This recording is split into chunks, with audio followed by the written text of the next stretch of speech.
This week's episode of Wine Wars is sponsored by Winc. Go to trywinc.com/winewars. That's TRYWINC.com/winewars for free shipping and $20 off of 4 bottles of custom selected wine.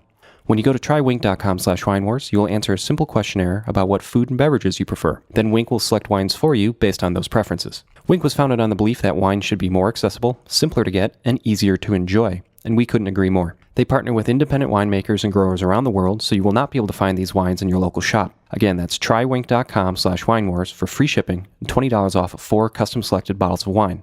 Enjoy the show. Previously on Wine Wars. I just want to point out that 4 of the 7 kind of inputs to this pairing tonight are Anna, Anne, and Andrea. What does that mean? Like, where do we go from there? I don't know what it means. I just know it's special. Mm-hmm. It means Jason, Scott, and Amy are just like, we just go away. Well, Amy starts with an A. Yeah. Not her. She starts with an E. No. Starts with I'm an going to E. be different. Yeah. Get this. EMIGH. Can you believe it? That's like, as my mom would say, go home and come back when you get a real name.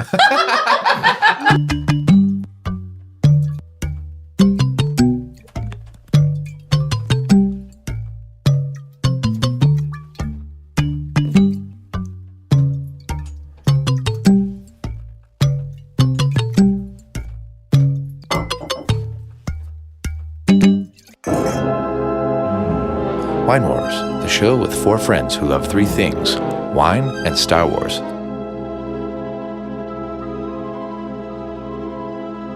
Welcome to Wine Wars. You're joining the 4 of us as we sniff, sip, and talk about wine live from our house in Madison, Wisconsin. I'm your excellent host, Ann Spectator, and with me, as always, are Scott. Hello, Anne. How are you? Really, really good. Good. Jason. Hey there, how are we doing tonight? You're so animated. I know. I'm excited. You had some Very coffee? excited. Early this morning.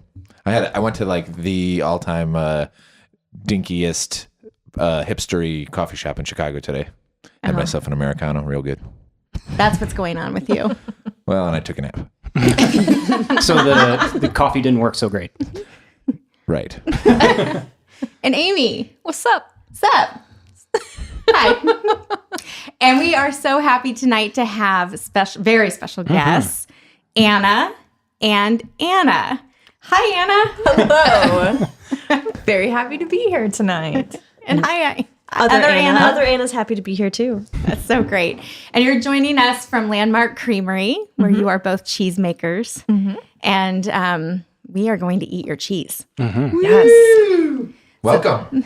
Thank you. Thanks for being here. Are you ready for this? We're ready. Yes. Are you ready to wine and cheese? Yep. Yes. We're ready to wine and It's cheese. the best way to cheese. It must be a Yep. fairly regular request of you. It's like, hey, what wine does pair best with cheese, right? It is, although I usually end up talking about whiskey and beer and snacks. Is that good with cheese? Everything's good with cheese. Okay, that's Yeah. a good point. We are broadcasting live from Wisconsin. Yeah. Yeah, you're right. Well, so the idea for this podcast, we've been wanting to do something like this for a long time, but listeners will remember that we talked to, I call her the Jedi wine master, but Jennifer, Simonetti-Bryan. that's what I said. And she was amazing, as you all recall, and she talked about the 1-way, 2-way, and 3-way pairings. And so, Scott, say it again. So one-way pairing. Well, I'll just cut in a clip of her.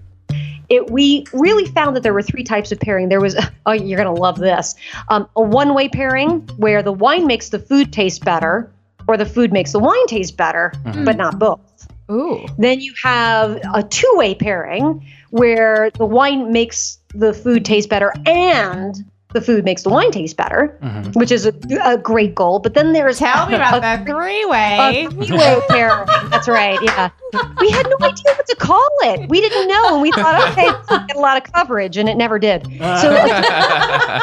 This is the kind of podcast where that's going to get a lot of coverage. oh, yeah. Yeah. That's going to be that little excerpt in the beginning. It says, on this episode, Jennifer Simonetti-Bryan talks about a 3-way pairing. Oh, great! Hashtag marketing. God. Through the magic of editing, that clip was just in there.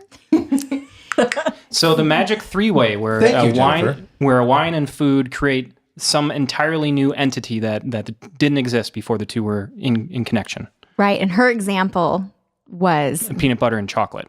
Right. But for wine, it was an Amarone Della Valpolicella and Parmesan Reggiano, so a hard cheese and honey. Right. So we are making that happen. We are. That's going to happen. Yeah. Actually, it looks like we're making a lot of things happen. I wish listeners could see this table and especially these cheeses. Well, we'll get a picture up. Maybe we should get a picture before it gets Evolves. ripped into. Yeah, okay. Someone's on that. But ladies, tell us an overview of what we'll be trying tonight. All right, we brought 3 cheeses, and the one we're going to start with is called Petit Nuage, which means little cloud in French, and it is a fresh sheep milk cheese. Oh. So it's spring, things are green, it's gorgeous out, and it's the time for fresh cheeses, especially sheep milk, because they're milked seasonally. So we start milking in February and start making the cheese, and really just as the weather gets warmer and warmer, the cheese gets better and better because of all the great food you can eat with it. Although the wine you can drink anytime. Wow. Yes. Okay, I already have questions about that. So in the labeling, are you able to tell if it is early from a sheep milked early in the season, or It's only available seasonally. Okay. So we don't really have a different label from spring to fall, but it is only available basically February through September. Okay. But that's part of the beauty of kind of small batch, single sourced farm cheeses is that, if you would eat this cheese every single week for the entire season, it would not taste exactly the same every single week because we're not standardizing our milk. It's just what did the sheep eat on, March 3rd versus April 7th, and it might be a little bit different. How many batches do you do? We just do 1 a week right now. Yep. How big is a batch? Only 100 and 250 pounds. Oh, wow. So really little. Okay. Wow. Yeah, and most of that because of the shelf life. It has a 4-week shelf life. So we make the cheese and get it out within 1 or 2 days. So most of it stays in the region, Madison, Milwaukee, a lot goes to Chicago and Minneapolis as well. and some listeners could even find it as far away as California if you're lucky. Not this first one, not but this you can one. find some of our Yeah. other cheeses in New York and Los Angeles and San Francisco, Oh, very cool. Denver, Oh, and Boston. All We've got cool a few, cities. and the Des Moines Cheese Shop. sure. Do you have anything in the cheese castle? The Mars Cheese Castle. Tyson at the Cheese Castle, one of his favorite cheeses will be the 3rd one we're tasting today. So he loves the Tallgrass Reserve, and that one does the best for him. So if any listeners ever travel up from Chicago to Milwaukee, you'll know what we're talking about. It's just a massive monstrosity of a building. Huge sign that says Mars Cheese Castle, and it is like you can go in there and lose yourself. They have beer and cheese. And that's where all of Chicago buys their New Glarus beer. Yeah. That's right. Oh, that makes sense. Right on the border. Yep. All right. Well, let's say you start dishing. We'll Dish it up. I don't know. It's it is like a little cloud, like a little pie. Do I cut it like a pie? Yes. Yeah. Okay. Yeah, they're beautiful little 1-ounce buttons with a basket weave pattern. I love that they're called buttons. They're very white. And I see the basket weave. Yeah. And sheep milk has more than twice the butter fat of cow or goat. Get out of here. Get out. No, I won't. I'm staying for the wine. We invited so her. it's I would have really, thought it would have been more healthy. I'm not saying that's not a good thing. That's a great thing. Yeah. It's good fat. Well, I have some lactose issues, but don't worry, listeners. I took an enzyme before the episode. Yeah. But I always seem to do better with sheep's milk. I don't know why that is. And goat milk have a smaller fat structure, so some people find it more digestible than cow's milk. I've heard that too. This is the first cheese has more lactose. The other two are going to have pretty limited amounts of lactose because they're aged for so long. Can you walk us I through? need to know these things. No. Can you walk us through a bit of the process of actually how you make cheese? Well, just I'll start and then you do the cheese making. So in Wisconsin, you actually have to have a cheesemaker's license. We're the only state in the union that requires that. So the other Anna here spent time taking classes at the Center for Dairy Research and did an apprenticeship. Okay. And she took a big long test with lots of math and got her cheesemaking license. Dairy math is hard. So what is dairy math? Yeah, tell us about dairy It's math. different formulas about how you calculate yield based on the volume of milk. Do you have to do liters? No, they don't make you do liters. Okay. But Or like some of the cultures metric. that I buy are all based on metrics. So I do a lot of converting anyways for like the amount of cultures and stuff that I need to add to the cheese. But it's fat to protein ratios and other weird stuff like that, which you hardly ever use when you actually make cheese. Oh, okay. But you learn them in your classes. So, yeah. I think I need a cracker too, Jason. But yeah, the Coming at actual ya. process of cheese making is pretty simple, actually. There's a lot of complexity within each of the steps, but you're basically just taking milk, you're heating it to a certain temperature. You're adding some cultures which add flavor and change the acidity of the milk, and then you add a little bit of rennet, and the rennet and the acidity create curd. And then you either make soft curd or you pressed curd. So But from those 4 ingredients, we get the tens of thousands of cheeses, cheese right. Yeah. you see around the world. So all the differentiation Wow. comes between what the animals were eating, the milk, the cultures, how you're actually cooking it, what cultures you're adding, and then how you're pressing it and how you're aging it. And that's where all the I would assume then there's like a culture business where you specifically buy a type of culture to get a Yes. specific output. So it's actually very akin to winemaking because Yes. you buy specific yeasts to produce specific types of wine. they're both fermented foods. Yeah. Exactly. And I even used some different yeasts in our cheeses in the aging process. So we don't have one of our wash rinds here today, which is where we use a specific kind of yeast. But we've got 2 cheeses where, we even have different kinds of yeast that we use. So Wow. molds and This cheese is bacteria amazing. and things. It is so. amazing. But and for the Petit Nuage, we recommended a bubbly because it has such a I guess a creamy. thickness is the bad word, but yeah, it's very creamy, Dense. a lot of fat, and Yeah. I like the bubbles with it. It kind of cuts the. Yeah, Totally so agree. the wine we're drinking with this is a Spanish wine. So I actually went to Square Wine Company here in Madison, Wisconsin. And Andrea there, I told her, hey, do you know Landmark Creamery? And she's like, oh, yeah. And I'm actually planning a pairing for them. So I'm like, oh, this is perfect. So she actually recommended a wine that wasn't a sparkling wine in the traditional sense of like a champagne. So this is Ameztoi Txakolina, which is a Spanish wine from the Guitarria region. So it's produced like a still wine, but then when they bottle it, they add residual carbonic acid, which gives it a little bit of zip. So you don't have like bubbles floating to the top the way you would think of a sparkling wine, but it still has that high acid and zippiness. So I think she kind of recommended that so not have the bubbles necessarily dissuade from the focus of the cheese, but it pairs very well. Lovely. I'm good. It's so good. So creamy. I'm gonna talk to the microphone. There's some like It's so creamy. So and this is our award-winning cheese. We've gotten 2 first places at the U.S. Cheese Championship with this cheese. That's incredible. So, Where is the Yeah. U.S. Cheese Championship held? Wisconsin. Obviously. And then we've also won ribbons with the American Cheese Society competition, which is travels around the country and is kind of the premier artisan cheese competition that's held every July. wow. Wow. So does that mean you were up against other cheeses in this category? Yes, so soft sheep milk soft cheese. Soft sheep milk, even. Okay. There's not like 95 different categories. yeah, lots of categories. Participants are usually at a cheese contest. Typically, they'll say, I think the U.S. Cheese Championship this year was a record number between 3,000 and 4,000 entries. I think so. Wow. Something like that, yeah. And then those are all split across the different categories. They divide up the milk, so goat, cow, sheep, mixed milk, and then divide up the styles so that you're not comparing apples to oranges. Not doing cheddars to Petit Nuages. Do they do like a 3-tier grading? Like It's like a dog bulb? show. Yeah. So they have all the different categories, and they'll rank first, second, and third in each of the categories, and then they'll take like the first place winners of all the categories, and then they'll come up with like a best of show. Ooh. Cool. It's actually exactly like a dog show, Yeah. That sounds really fun. but it's great because we get scores. It's all technical. It's very technical judging. We get scores. We get feedback, so we know. What people like and what people don't like and what things we can improve upon or things that we're doing right.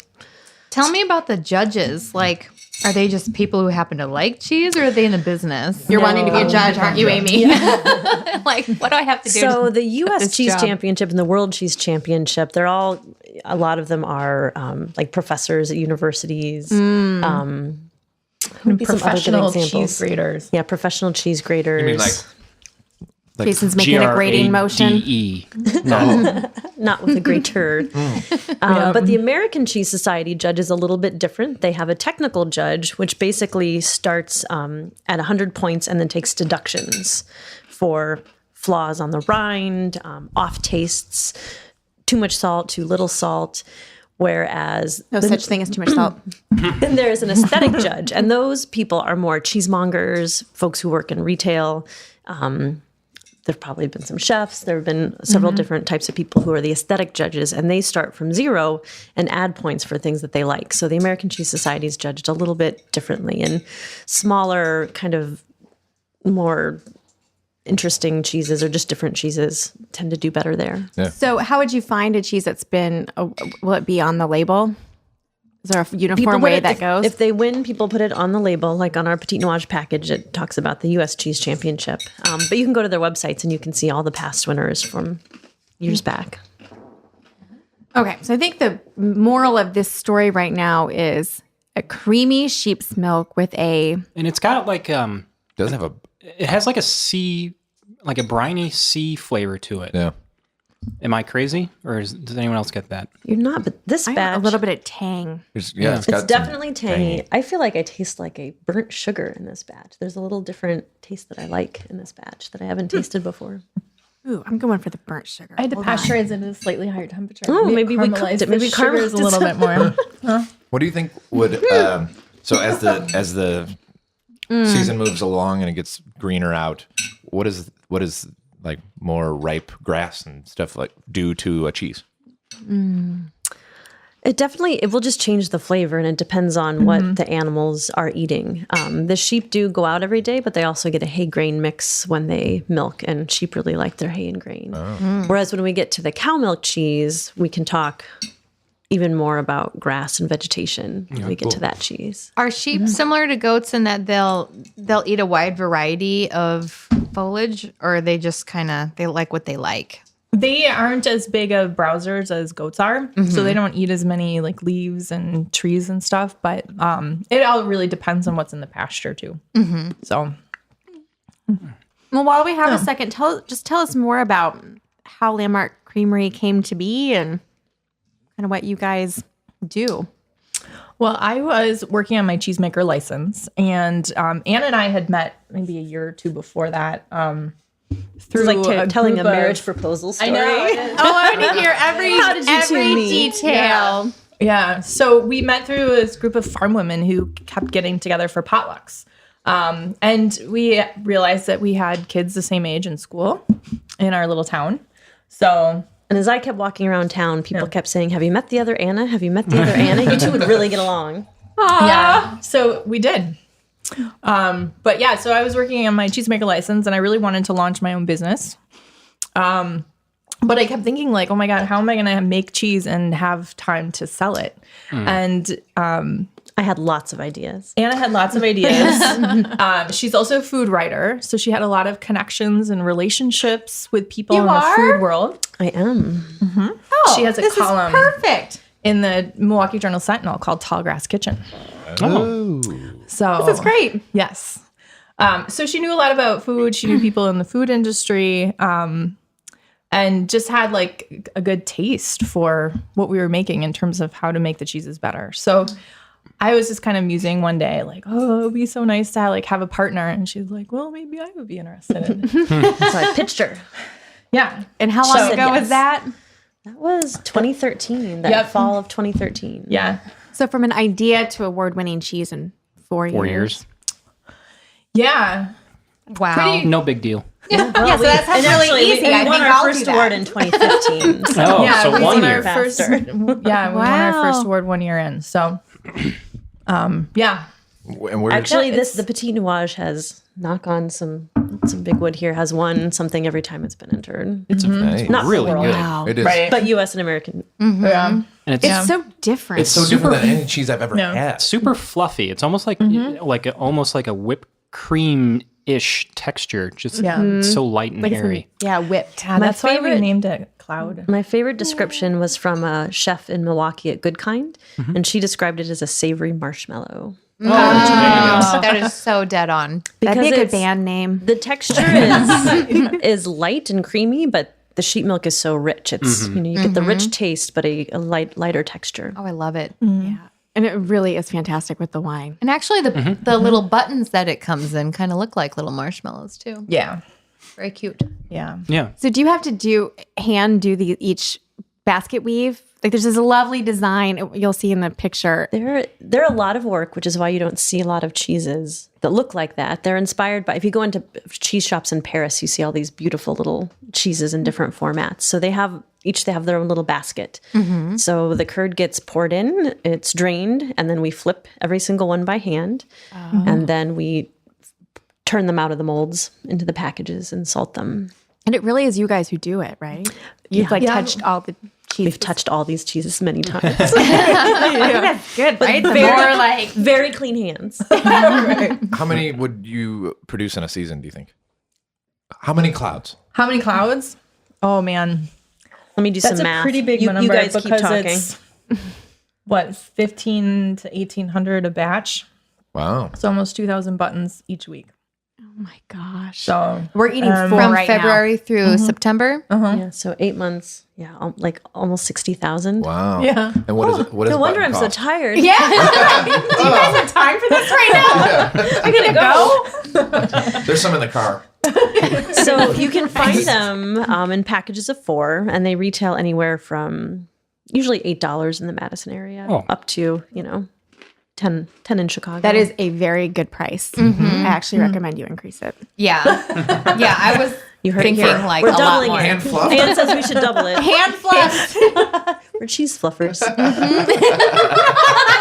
love it. Oh, you're so perfect for Wine Wars. Yep. Like, I think we're calling this episode, right? In Pursuit of the Three-Way. That's it's your day and whatever you want to call it. That's a good title. I could get behind that. Or in front of it. Or between. You could get in the middle of Get it. in the middle of that. Oh, that's fine. We're both like hot. Oh, I gotta take off some clothes here. Jacket's coming off. We both took our jacket off at the same time in the middle of our three-way discussion. Oh my. Okay, and so let's have the next one, and then we'll talk about what's going on with your Kickstarter right now. What's next for Landmark Creamery? Okay. Okay. So tell us about number 2. The next one, Don't Tell the Other Cheeses, is kind of my favorite. It's called Pecora Nocciola, which is Italian for nutty ewe. Ewe is an E-W-E, female sheep ewe. It's a pecorino style. But basically, if you go to Italy, anything made from sheep milk is a pecorino. Yeah. So people here in the States I didn't know that. think of pecorino romano because that's what's imported a lot, but it doesn't taste anything like a pecorino romano. So I will let you taste it before I tell you what notes I get from it. But this is a cheese. I feel, everyone always says you should cook with a wine that you would drink, and I feel like you should cook with cheese that you would really enjoy eating. So not only is this a great cheese just to eat, but it's a beautiful cheese to cook with. What is this called again? Pecora Nocciola. all right. And we're going to be doing this with the Amarone, right? Oh, God. So that means we need to try God. this cheese. So this cheese is with the three-way. honey. Yeah, this is Probably the 3. But no, But I wanna wait, try the cheese but you first. don't need 3 ingredients to have a 3-way pairing, right? Yeah. Right. Okay. It's like the The indescribable third thing Je ne is sais that, quoi. yeah. Yeah. I don't know what. Should we pass plates again? Or What do you I wanna can do? just put your plate in the middle and dump it on. While that's being served up, so the last wine, the Ameztoi, I got this from Square for $19, and it's really really nice, really light, refreshing, and it's made with cheese down. It's a beautifully elegant and very different white. So with the sheep's cheese, it just sounded funny. Sheep's Sheep's cheese. cheese. Sheep's cheese? It was nice. Kind of has a didn't- little, not overly minerally. Yeah, it's grown nice right white. along the ocean as well, so you get a lot of that same sea breeze and sea flavors. Which one are we talking about right now? Well, I The went white. back while you were serving, just finishing up on the last one. I did too. Yeah. Oh, you're talking about the wine that I'm not drinking? Right. You can if you want to. I just wanted to give it a little minute, and A little more love. a little more Give it love, its moment. because it's really nice. It's really it was nice. a really nice wine. I will It's got a probably little revisit that stank wine. on it. It's a little dirty. Yeah, and that's the she grapes said. there are indigenous to that region. And I'm going to butcher this because it's a Spanish pronunciation. D- in Spanish, remember, Anne. Ondorebe Zure. Is it on That's this the- sheet in front of me? It is on there. That's the grape varietal. Did you guys eat this cheese? Ondaribi Zuri. There you go. I can see why you have a favorite child. This is really good. Ooh. I'm going to put this in my mouth now. Yeah, I'm gonna wait for it. You guys. It's getting crystals. What does that mean? Okay, how do we detect crystals? If anything Need special crunches glasses. when you're chewing, if it crunches. Is that a good thing? I like that. Yeah.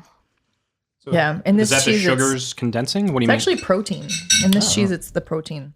Some cheeses like cheddars, it will be calcium. It's on the But outside. that's on the outside. But if there's crystals in the middle, like in Goudas and stuff, it's called Tyrosine. tyrosine crystals. All right. So- and those are good. That is a spectacular cheese. And this is a spectacular. The wine and the You cheese together. guys. I think this is a three-way. You guys, I This is feel it. like we are three-way. And the I honey. think so. Should we honey? Yeah. Is this the one we should honey? That's yes, honey. Okay. Honey, do you want a spoon? Or we have a knife. Just make it work. So is this a cow's cheese? No, this This is is still sheep. sheep Another cheese. sheep. Yeah. Wow. So this, and you had mentioned earlier that if the milk comes from like a sheep or a goat, that there's a difference in the lactose proteins. So it's frequently more digestible by people. The my fat. So the fat in sheep and goat cheeses are smaller. Okay. So they're often more digestible.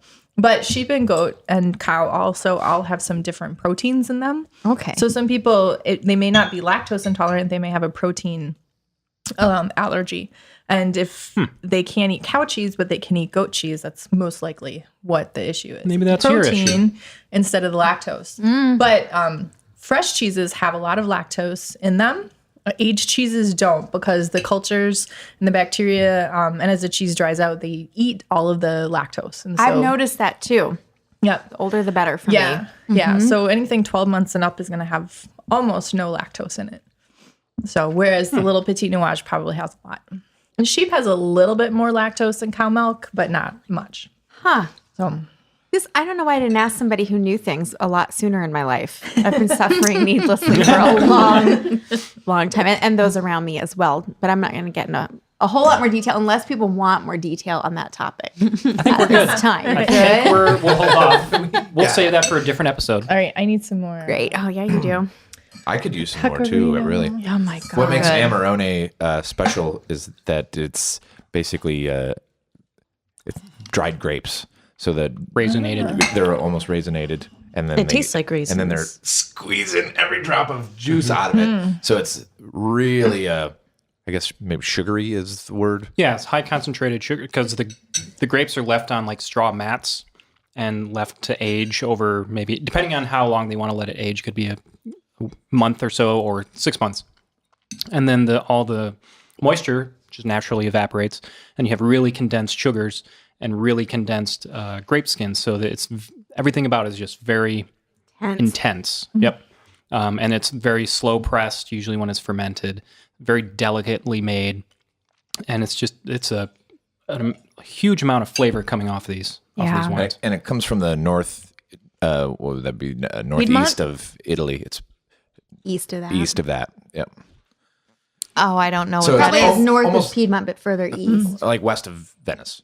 Okay. Fight. But this is why it's not a cheap wine. Yeah. Because it takes a drop from each grape Right. to make a bottle. Yeah. Yeah. And typically a good Amarone is $60, $70. Really? But this is a Costco Amarone. And I wanted to check it out to see how good it is, because I think it was a $25 Amarone. And I would say it is good. How about I know what happened? You were at Costco for one thing and you walked by and you're like, Wait a second. Or it was a Tuesday morning and Jason woke up and was like, I need to go to Costco for Definitely need wine. some light bulbs. yeah, light bulbs. Light bulbs and wine. Got distracted by wine. Who's the producer on this?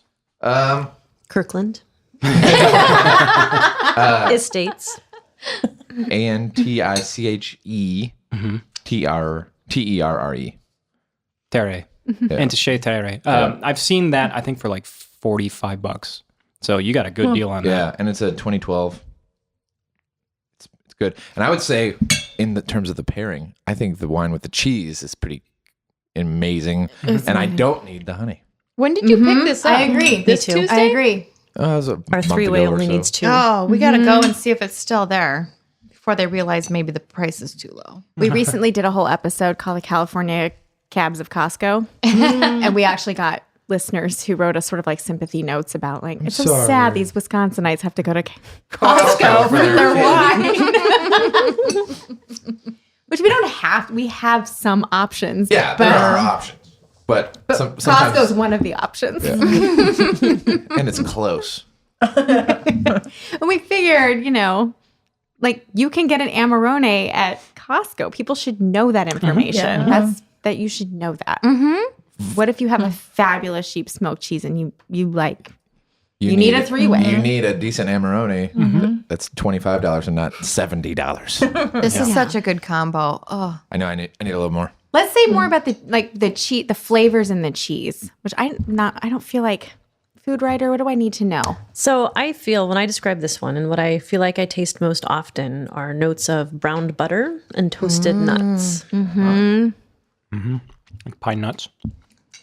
Nuts. So there's a lot of richness there, but it's a very approachable, easy to adore cheese. So is the cheese or the milk that went into making this the same sheep's? Yep. Same milk. And actually, aside from some differences in the cultures, the biggest difference in this is that Petit Nuage is made with really low temperatures. Okay. The milk is barely heated. You want to keep it as close to room temperature as possible.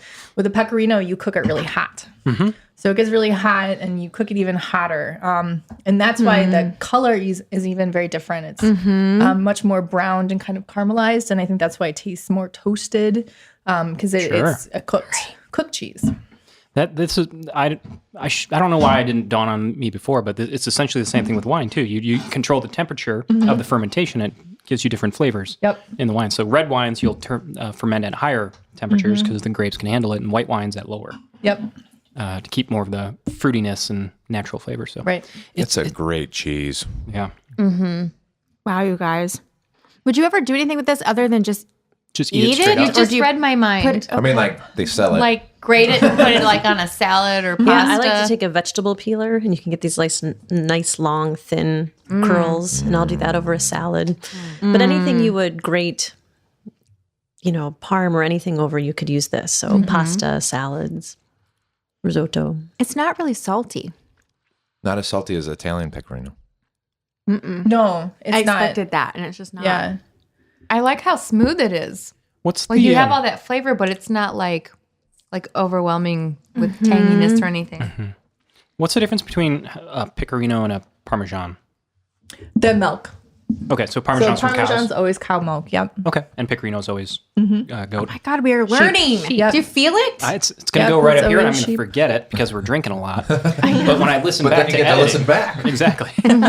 That's why we record it. Yep. And there's some great Italian pasta recipes that just use pecorino type cheeses. So like cacio de pepe, which is basically, a ton of pepper, a ton of cheese, and great pasta. We do that a lot. And in the spring, we found was this Jada? We talk about Jada and her cans a lot on the show. But Do we have to whisper when we say cans? Jason doesn't. I never whisper about her cans. But I think we got this recipe from her. So it's cacio de pepe on top of a bed of whirled peas. Oh, it's just a springtime thing. Oh, that is That so sounds good. delicious. I love that We've done dish. I think we did that for my birthday last think year. we because It was did. my splurge episode. And it's a very so good. simple dish. Only 3-4 ingredients, right? It's like Italy and spring inside your face at the So same time. you had a 4-way. Is that what happened? I think You had maybe. a Latin lover. Thank you. Oh, so good. I could totally see this with that dish. That'd be great. Okay, let's talk about your Kickstarter and the next phase of Landmark Creamery. What's going on? Yeah. So when we got started, we were able to do so with very little money from the two of us up front because we were able to lease cheesemaking space in a couple other plants. And so we started out at Clock Shadow Creamery, which is down in Milwaukee, and we made cheese there the first year. The second year, we were up at Cedar Grove Cheese, which is out in Plain near Mineral Point for people who know Wisconsin. And then the year after that, we moved down to a little plant in Darlington, and we were making cheese there. So we are kind of like butting up though against capacity in all of these places. We make our cheese there, and then we send most of our cheese goes to a cheese cave in called Bear Valley, which is out near Richland Center. And a really great woman there does most of the aging for wheels, washing them and all that kind of stuff. But we keep running out of space. So we launched a Kickstarter to basically help us buy some equipment and to be able to put a down payment onto an aging space for ourselves. So we can kind of start consolidating our operations. And that will kind of help us in this next step as we get ready to build our own plant. So that's kind of the game for 2018, is to open up our own cheese plant. But in the meantime, we need to be able to expand our aging. Because one of the cheeses we keep getting asked for over and over again are bloomy rinds. So like little camemberts and brie with sheep milk. Yes. And we don't have the facilities right now to be able to make those. So we're hoping, with this Kickstarter, we need to raise $25,000, and we're just about halfway there. Okay. But we will, use that to basically buy some equipment. One, to do a little bit more of the Petit Nuage. And Good to buy idea. some packaging equipment so we can extend the shelf the price life on and that. start getting that Sure. cheese out to like California and New York. But then also to basically buy the coolers and things that we need to be able to do the cheese cave. Sure. Are you looking to increase production volume Yes. as well? Okay. We want to Yeah. increase volume somewhat, but we basically want to lay the foundation with the new product so that once we are in our own plant, basically we want to make some new awesome cheeses that we sell out of and everyone says, we want more. And then we build a plant and we can make more. Right. And you'd have to actually build a plant. It's not like there's old cheese plants in Wisconsin available for sale or Typically, something. if you can find one, usually the reno is more expensive than just putting up your own really? building. Right. Do you have to wear hard hats in there? in the plant? In the cheese In the plant. cheese We plant. look super hot when we make cheese. We wear hairnets. You look like Lucy and Often a Ethel on plastic that apron, assembly line. Right. gloves. Number of days since cheese accident board outside. It's also a very wet operation. So we man. used to, when we made cheese at Clock Shadow, we'd end up making it like very like bar time. Like we'd be in there 2 a.m. and it's an urban creamery and it's all windows. So people would get out of the bars, they'd knock on the windows, wearing soaking wet t-shirts, and they'd say, cheese curds, give us cheese curds. Yeah. This is why Wisconsin is awesome. People don't get it. Yeah. So do you want to ideally, for the location of the plant that has yet to be built, like, do you want to stay in southern Wisconsin then? Yes. Yeah. Somewhere between Dane and Greene County. Ideal. Yeah, we've built a relationship with two brothers, Sam and Abe Enlow, who milk sheep in Rui, Wisconsin. So they're about an hour away from us. So, the less the milk travels, the better. Right. It does sound like now you're really spread out all over. I put 30,000 miles on my car last year. Oh my gosh. Wow. Okay, so we have to make this happen for you. So people have to go to, Go to Kickstarter and look up Landmark Creamery. And there's some really awesome rewards. We've got great t-shirts. We've got really cool, these mason jar leather sheath coffee mugs. And for those in Madison and Milwaukee, we have some really good collaborations. So we have an event at Salvatore's Tomato Pies in Sun Prairie, a pizza party with all Landmark Creamery cheeses and beer. And then we have a cocktail cheese flight with Chad Vogel at the Robin Room at the end of May. And then in Milwaukee, for Milwaukee listeners, we're going to do an event at Good Kind, which is one of my favorite places to go. So Katie Rose and Lisa Kirkpatrick. Lisa is the chef, so she's going to do some accoutrement with our cheese. Katie Rose is going to make some cocktails. And then Amalinda, which is a Spanish-Portuguese restaurant that's fairly new, but has been a really good customer of ours since the very beginning at Clock Shadow. They're going to do a 3-course dinner with all Landmark Creamery cheeses. And Chef Greg Leon is the owner and chef there, and I love to see what he does with our cheeses because lots of amazing chefs, they'll use our cheese, they'll put it on the cheese board, but he really cooks with it. Like he takes it and he does, he makes just amazing things and really incorporates the cheese into his dishes. That one's $150. Yeah, that's not bad. I went in with one idea for what I would give, and then looking at the rewards, I kept going up because they are really enticing. I know. And Kickstarter is interesting because you can only pick one reward tier. However, if you really wanted the dinner, but you wanted to give us more, you could choose that reward. Even though it's 150, you could still give us 500 if you wanted. Right. So you can change your reward. But as you move on up, we do a cheese of the month club, which we don't do that typically. That's not something that's not part of our business model. But for this Kickstarter, if you pledge $1,000, we will send you one of our cheeses every month for an entire year. Oh, and that's for the gift that keeps on giving, Clark. For 2,000, the big cheese, you get to be a member of the Cheese of the Month Club, and you get to pick two of the events out of the 4 we have, either in Madison or Milwaukee. Fun. And you get all the swag, all the T-shirts, stickers. That's the highest level then. Is 2,000. Temporary tattoos, yes. Yep. So here's a question. Does the Cheese of the Month Club work for people all over the U.S.? Yes. All right. Cool. Not out of the That's country, how you but get your in the Landmark US. Creamery cheeses. Yeah, we'll ship it direct to your house. Is there any legality to shipping cheese over state lines? No. Cool. All right. So that's different than There wine. is That's the not. one thing so far we found. Yeah. I was thinking we could probably, in this mountain we live on, we could probably dig a cave and you store could. cheese And wine. and wine. Yeah. That sounds really good. Probably a prosciutto. I'll get the shovel. People should go, even if you're not in a position to give at this moment, but you should really go to the Kickstarter and watch the video because it really illustrates what it looks like in southern Wisconsin and what it looks like to be a cheesemaker, and just it gives you like real like texture to what this is all about. It's really well done, and How do we find it? but then you should donate too. Kickstarter.com and just search for Landmark Creamery. Honestly, even if you just search for cheese, we're the first one that comes up too. But And I'll in the show notes. So if you're listening on your podcast app, go to the show notes right now. There's a hyperlink. Click it. It'll take you right to it. and it ends May 11th is the last day. So get on it now. Get on Yeah. it, people. So finish the show. let out. Take We'll a put big out gulp an of wine and then emergency go episode. get out your wallet. Do you like I cheese? just love the Cheese of the Month idea. I think that's super cool. And, it could be anything. Well, if we're doing some experimental stuff that maybe we aren't selling in stores, but it turns out really well, we're going to send that out. Once we order those block molds for the Bloomy Rinds, the Cheese of the Month people will be the first people to get some of those. Yeah. Can I just say, and I know you're thinking it already, but like here at Wine Wars, we like ladies, and we like powerful ladies, and we like business owner ladies, and I just love that this didn't exist 5 years ago, and 2 amazing women came together with an idea, made it happen. You're expanding. I felt really good about supporting it because I want to see ladies rule the world. I love your thank you. entrepreneurial spirit. It's so I'm just all about it.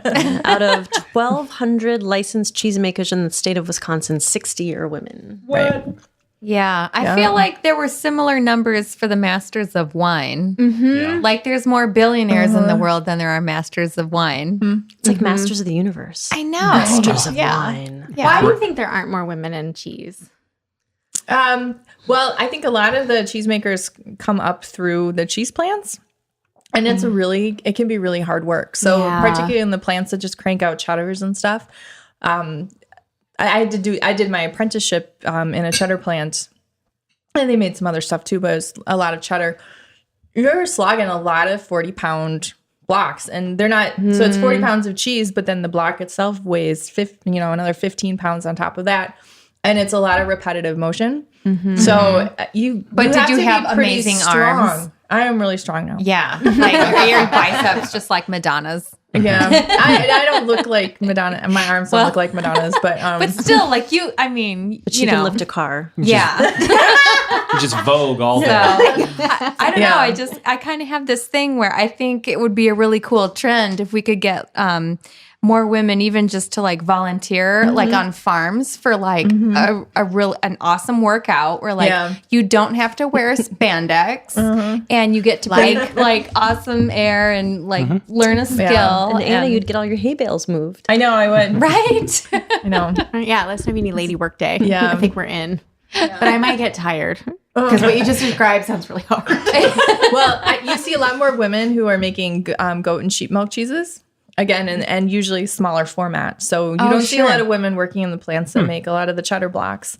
But in some of the more artisan specialty cheeses, you're seeing a lot more cheesemakers. Like like us. And kind of the original ladies of cheese were women who started with goat cheese 20 years ago. So Ann Topham is a famous woman from Wisconsin. You have to be named some sort of Anne. That is a requirement. Sounds like it. Yeah. You could do it. You could do it. I think I'm in. Judy Shadd at Capriol in Indiana.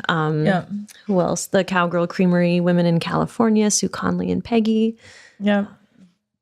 Very cool. Oh, we'll have to tap all these I people. can't stop eating this Laura cheese. Chanel. Yeah. It's can't stop very it. good. We've lost The Scott. Pecorino is really hard to stop Honestly, eating. Scott never shuts up, so No, this we is need to miss- amazing. This is your greatest success. I eat this for lunch many, many days a week. I will Just have some of this. I'll have some salami little- from Underground Meats and an apple, and I'm good. It's, that sounds it's good. crazy good. Yeah. Yeah, this is magic right now. In a pass the honey? cacio de pepe. And another three-way pairing I would recommend is this with a little bit of like salted dark chocolate. The two of them together, I like it tastes actually like better toffee. with salted caramel. Caramel, yeah. I feel like when you pair it with the chocolate, then it like tastes like caramel when you put them together. Maybe. You guys are feel blowing like- my mind. Get like But toffee This is notes. the best argument. Keep arguing this. Now Salted with your caramel face. and pecorino. That's oh my God, my favorite. There may be a grilled cheese tomorrow that has some of those combinations. yeah, What's about this grilled cheese scenario? Oh, so this is, I almost don't want to tell you because it's such an underrated event, but it happens every year. I think this is the 6th annual. It happens in Dodgeville, Wisconsin. It's the Wisconsin Grilled Cheese Championship. And what happens is I want to go to this. Hashtag Wisconsin. it's amazing and it's free. You can just show up. If you purchase a VIP ticket, you actually get to eat the competitive grilled cheeses, but there's also food trucks where you can eat regular grilled cheeses. I was actually tomorrow. This is tomorrow. Yeah. I'm free Yeah. tomorrow. I'm Yeah. free-ish tomorrow. So make this yeah, happen. Andy Hatch from Uplands, his band plays. Other cheesemakers are often judges. So there's just all these amazing Wisconsin cheesemakers just milling around, and I actually compete. So there's a professional division, and I'm in the professional division with the chefs, and then there's the amateur division, and then there's 4 categories. So there is a classic grilled cheese, which is just what it sounds like. They're not bringing in cheese, Velveeta, butter. are they? That's actually illegal. It's not allowed. It is against the contest rules. real cheese. It has to be real cheese, real Wisconsin cheese. Even you can't even bring in imported stuff. Wow. And then there's classic plus one, so you get to add one ingredient to the inside of the sandwich, and then Avocado. like a tomato or maybe a bacon jam or Bacon jam's a thing. That's a may or thing. may not be Isn't in that my more than sandwich one tomorrow. ingredient? You've never had bacon jam? If it's all, it doesn't count if it's all. That a seems like compote. that's a loophole Yeah. in the Yeah. rules there. It's Well, I'll spelled take out in the advantage of rules. it. You can Okay. use compound butters and jams and jellies and compotes.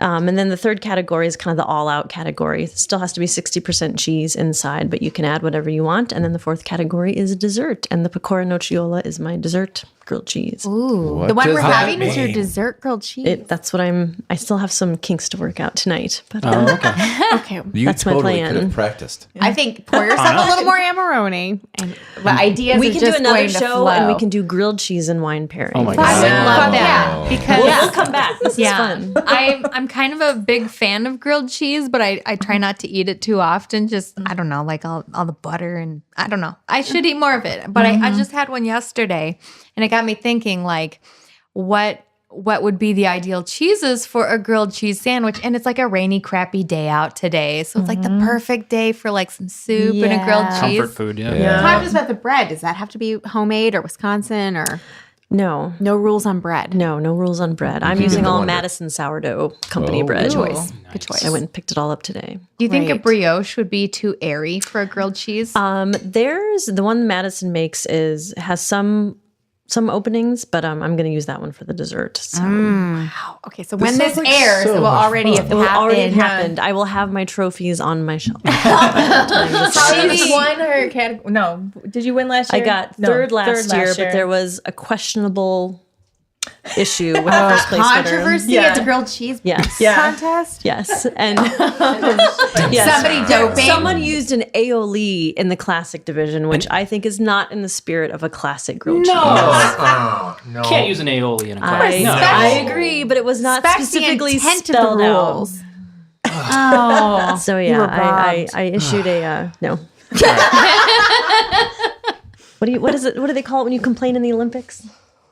And you should they're do that. contest. Yeah, I should have contested Contested it, it. Okay. but I didn't. I like just I'm all passive back. aggressively whined about it to everybody. Yeah. Well, I was Team Anna through that Yeah, controversy, and I totally. didn't even know it. Aioli my ass. Not in classic. No, come on. How many people attend Cheese. this cheese festival?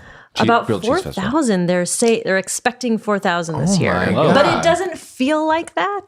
That sounds like a lot, but it's a very laid back, cool event. So Everyone's moving to Wisconsin. and the actual competition. So they have tables, they have bleachers around the tables, and Kyle Cherrick from Wisconsin Food, he's the MC, so he's like the hype man. Cool. And and there's judges. The judges for the professional division is Ken from Imagination and someone from MATC's culinary school. So there's Cool. For Do people- they sell beer too? Oh, absolutely. Oh, Of course. If listeners ever do visit Madison, For Imagination's a cheese shop right on this downtown square. If you ever come, go to the farmer's market on a Saturday, stop in there and have Empty your savings account. Yes. And head to For Imagination. Invest in cheese. And you will not regret it. It's so great. It smells. My parents visited last weekend, and my brother insisted that that was the only destination that we visited in all of Madison was For Imagination. And Nick's selling point on the whole thing was like, "You are gonna love it. It smells exactly like a foot." And then they walked in like, it does smell like feet, and it's amazing. I just dropped off 200 Petit Nuage there today for the wedding expo they're doing, and they were spending the rest of the afternoon putting gold leaf and a pecan on top of each one. Oh my gosh. I thought you were going to say little bride and groom.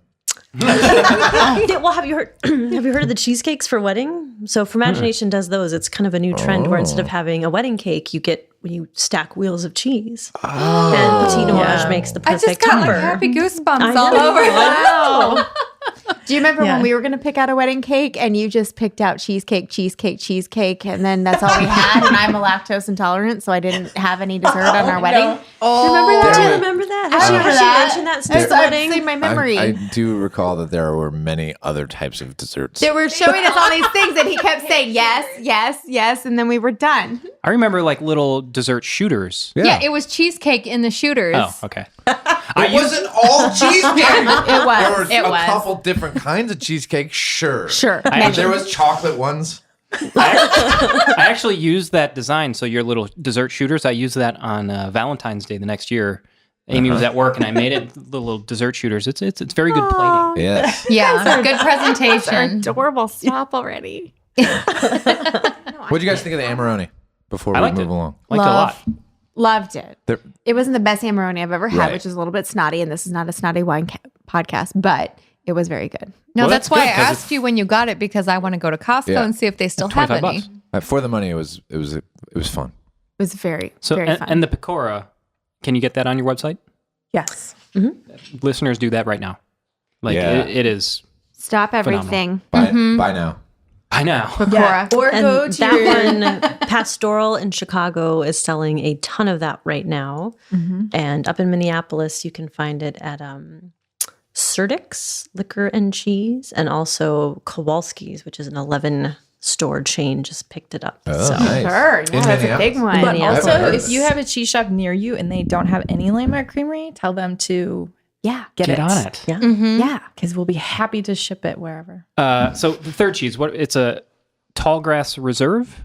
Tallgrass Reserve. Tell us about And so this cheese originally the was Tallgrass? our practice cheese. We were kind of getting our feet wet in the plant and wanted to make a cheese, and we didn't have sheep milk yet, so we made this cheese. And it actually ended up being so delicious that we've continued to make it. So this is our only cow milk cheese. So for those who are just like cow milk cheese, they can eat this.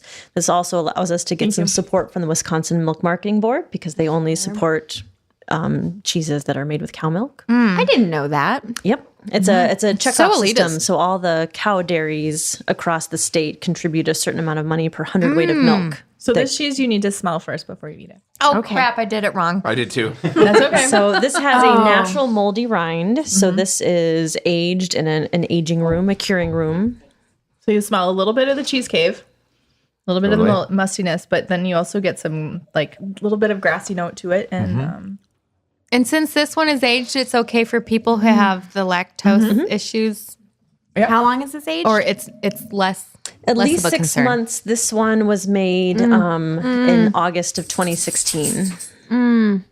So we only make this cheese with pasture-grazed milk. So we do not make this cheese in the wintertime, only when the cows are out in the meadows grazing. And we started off with one farm near Belleville, Bert and Trish Paris, who have been rotationally grazing for many years. And What is rotational grazing? so Just they move the cows from place to place, so they always have fresh, long, delicious grass. And you can taste the grass in the milk, and you can also see it. You can see how this cheese is a really lovely yellow, buttery, golden color. And that's all of the beta carotene from the grass. I was going to say. Goes into the cows and comes out in the milk. Whereas with sheep and goat, if you ever notice, goat cheese is as white can be. So even if the goats are eating grass, they convert that beta carotene to vitamin A, which is colorless. And sheep do that, not to the extent of goats, but they do that as well. So the sheep cheeses, even if they're eating grass, are not quite as golden and buttery looking. Right. The golden color in the pecorino is because of the cooking. It's not because of the grass. Okay. So is this at a lower temperature than This the is a pecorino? lower temperature. It's not cooked as hot as pecorino, but it's cooked a little bit more than the fresh cheeses, than the Petit Nuage. How do you do the actual cooking? Is it boiled or? No, you just gently. So you're in a big vat, stainless steel vat, and water is piped through the sides. And so you just like wine. gradually raise the temperature, and you want to do it really slowly. It's probably the same fats. Probably very similar. Yeah. All stainless. And, Yep. Yeah. I don't know what this wine is, but the pairing just by smell, just smell the cheese, smell the wine. Yeah. So It's fantastic. This is a three-way I agree. aroma. Yeah. Yeah. This is another wine from Andrea at Square Wine. She was doing a tasting last Friday of a bunch of Louis Dresner, which is an importer, a bunch of their wines. And this is a Gamay grape, which is famous for Beaujolais, which is southern Burgundy. But this is from Loire. And the producer is, it's a French woman, so Anne, maybe you'll pronounce this better than myself, but Noella Morantin. Morantin. Noella Morantin. There you go. And the bottle, the label that they put this under is Mon Cher, is what they call this. Oh, this my grape. darling. And it's Cute. 100% Gamay in Loire, so it's a different environment than you would get a normal Gamay wine in Burgundy. It's all natural. They use no added yeasts, so they use wild yeast in the fermentation. Oh, so that's something kind of risky. Yeah, so in the wine world, typically you'll get your cultures and your yeast because you know it's going to ferment to completion. So there's rebel winemakers out there who just use wild yeast, and then you kind of catch as catch can, and sometimes it's a hit, sometimes it's a miss, but this is a great hit. It's also similar. Do you want to talk about that? Do you want to talk about raw milk? Oh, yes. I was Talk gonna about say, raw milk. I mean, we are ours in all Madison. pasteurized, but just people, you either pasteurize the milk or use raw milk to make cheese. And if you're using raw milk, you have to age it a minimum of 60 days. But then you're using kind of natural cultures and bacteria that are in that milk to add flavor to your cheese. So there's a very similar movement in the cheese world. And old school in Europe, that's all they did. They would actually just let the milk sit there and develop more flavor, and they'd use all that natural. Yeah, in the wine world, you find that a lot more with the old world because, hey, this is how we've done it for thousands of years. The yeast here naturally works with Burgundy or Loire, and you whatever. couldn't make it anywhere else, right? And in the U.S., it's more of we purchase those yeasts from those places to use on our wines. Yeah. So, What's the rule about the rind? Because I like it. Yes, if you like it, you can eat it. The pecorino, so we put it's called Paracoat. It's like a wax, but it's more like a paint actually. It's edible. It's just not going to taste very good. Which one I should not eat? The pecorino. Oh, okay. So, and I don't think she actually cut any. I don't think Anne cut any rind. But for the tall grass, so this is what we call a natural rind or moldy rind. Okay. So this wheel, I don't add any specific ripening cultures. I don't add any yeast or anything to the recipe. We just put it on a wooden board in the cave, and whatever is in the room just grows on the surface. So this one is going to actually probably have some wild yeast in it and some other and just kind of natural molds and fungus that happen to be in the air. So, and that gives it that kind of characteristic, These are cave very smell. good molds and fungus. So yeah, and it's all edible. There's not anything pathogenic in these. It's all just natural good stuff. So yeah, so it's always a good idea to taste a little bit of the rind, and if you like it and it enhances your cheese tasting experience, then you go for it. If you don't like it, then don't eat it.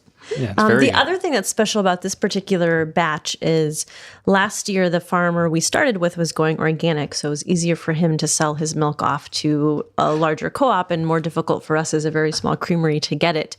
So we would wait until Andy Hatch from Uplands was taking a break and we would use his milk.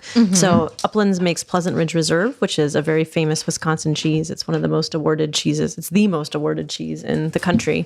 So this is made with the same milk. So it's kind of fun to taste the two together. And they're very different cheeses, but both made with the same milk. Pasture grazed cows, mixed breed of cows. So lots of different breeds in that herd. So that makes this one have a little bit more of a story. Really well with the wine too. The wine is very minerally. And it goes nicely with the grassiness. I think this of might the be my cheese. favorite pairing. I agree. with you. this. I thought the last one would be, which was amazing. Yeah, the last one was great, but this one, This is very special. The delicate nature of this wine with that kind of grassy, funky cheese. The powerhouse Really fun. cheese. Props to Square because I wouldn't have picked a Loire Gamay. With That wouldn't have been in my mind. There was a website that had done a review of your cheeses that actually said pair with a Beaujolais. Oh, really? And then I was like, oh, well, I happened to buy this Gamay from her a week before. oh, so she- you did this pairing. This wasn't even Andrea. It was just happenstance, right? Nice so work. she was like, oh, you should just stick with that then. So We're yeah, finding that Scott's smarter than he looks. Can we talk about their I test results? disagree. it helps that I look really dumb. Nowhere Why to go would but someone up. cut their hair like this on purpose? Because you're a millennial. Millennial. Millennial. Oh, yeah, Scott's a millennial. I'm glad you Sorry. joined us anyway. Both Annas just like shot daggers at me when they found out I'm a millennial. They did. They're like, we didn't know this. This was not disclosed in the scheduling of this event. I'm on the very cusp of millennial. We're supposed to be Gen X. marketing to you, so, So we is should my talk. husband. My husband is too. So he's I was born in Really? 83. Yes. Oh, can I get a fist Young. bump? Carrying a millennial. he's on the cusp. Oh, they're so sensitive. That explains a lot. Okay, so We, I I don't know any, that any, I've just, ever any had. comments just on the wine itself outside of the pairing? This is actually my favorite of the three. I agree. Too.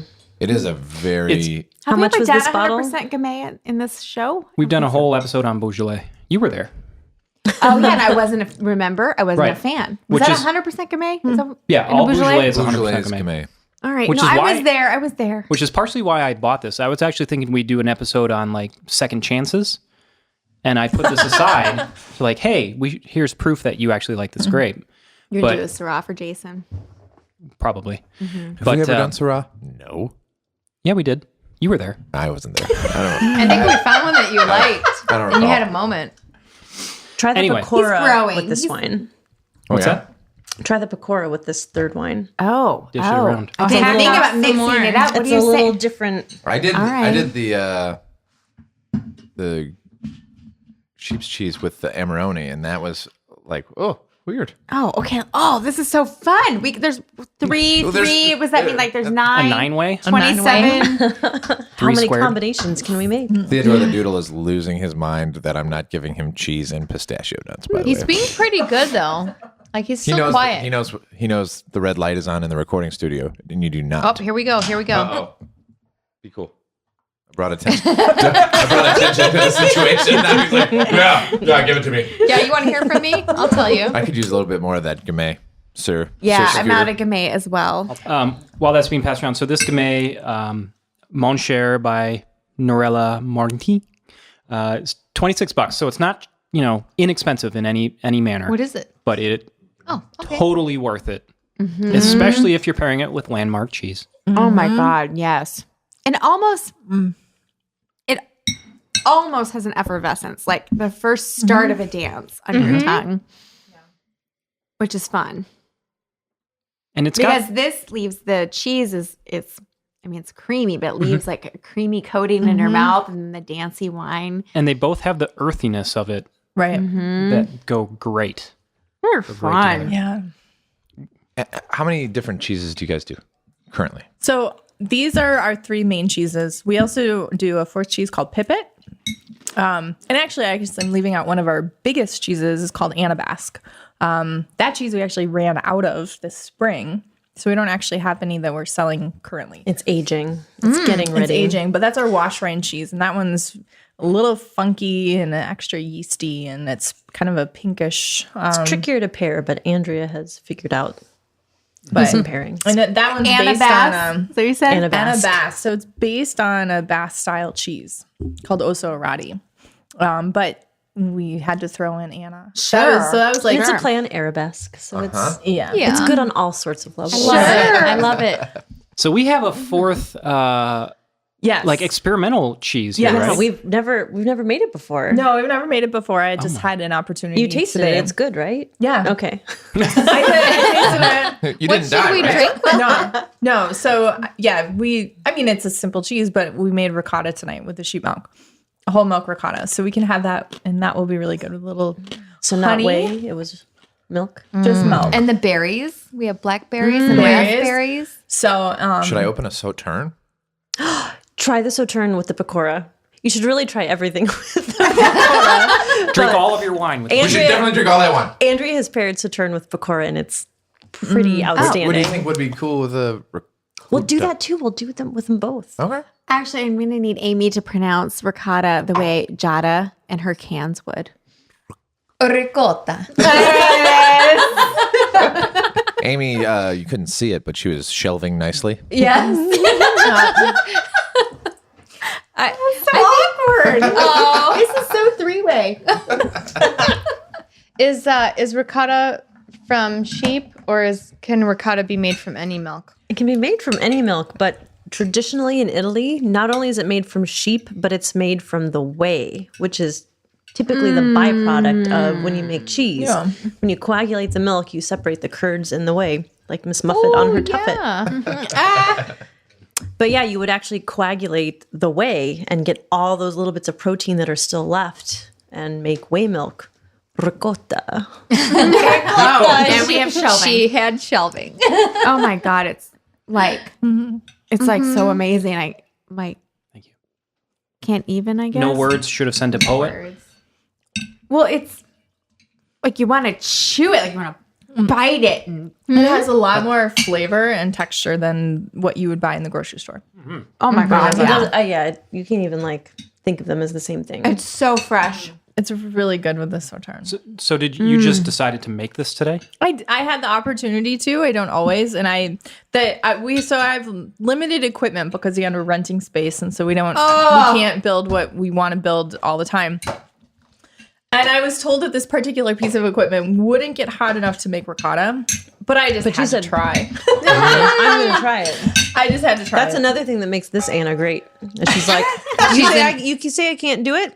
Yeah, I'm going to do it. She's like, Innovator. I So love it. I got halfway there. So I got enough for this one container. I'll try again. it is I Super fun. ran out of words for all the things, but with the wine, did you try it? I haven't tried it with the wine. So since you're new here, but listeners would know, sauterne is my favorite Oh my God. wine ever.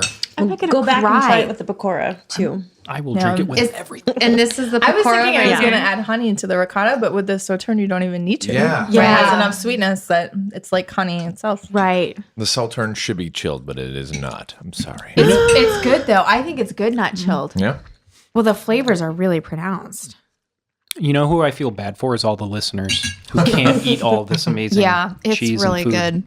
and wine. Sorry, I not don't sorry. even know how to recommend that you duplicate this at home because I don't think that you Go to can. their website, Buy the cheese. buy all the cheese. Oh, Yeah. become a cheese of the month. No, go to our Kickstarter, member. and support us so that we can make ricotta all the time. And actually, if you're local in Madison, for a $500 donation, one of us will come to your house with cheese. And we can make this happen. Really?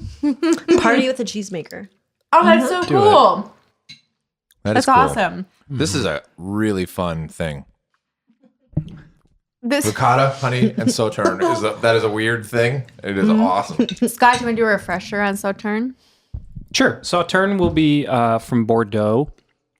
Kind of similar to the Amarone. It's a very unique production style. Sauterne is the region of Bordeaux. The grapes themselves are going to be Semillon and Sauvignon Blanc, typically. A little bit more on the Semillon side. But these are, to make a Sauterne, the grapes are infested with a fungus. So, like with the Amarone, the grapes are dried just over time on the straw mats. The fungus draws the moisture out of the grapes still on the vine. Does it add any flavor? Or is it... Yes. Okay. So, by the combination of the fungus and the concentration of the sugars is what gives that syrupy honey flavors to the wine. Does the actual fungus add any?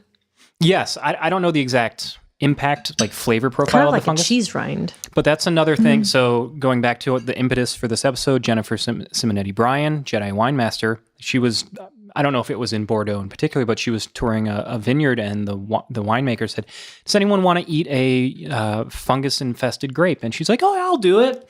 And it's something I would do as well, I think is what Anne said. And she was like, it was just disgusting. But the wine that is produced from it is one of the most amazing wines in the world, in my opinion. For me and who I am, And who you are.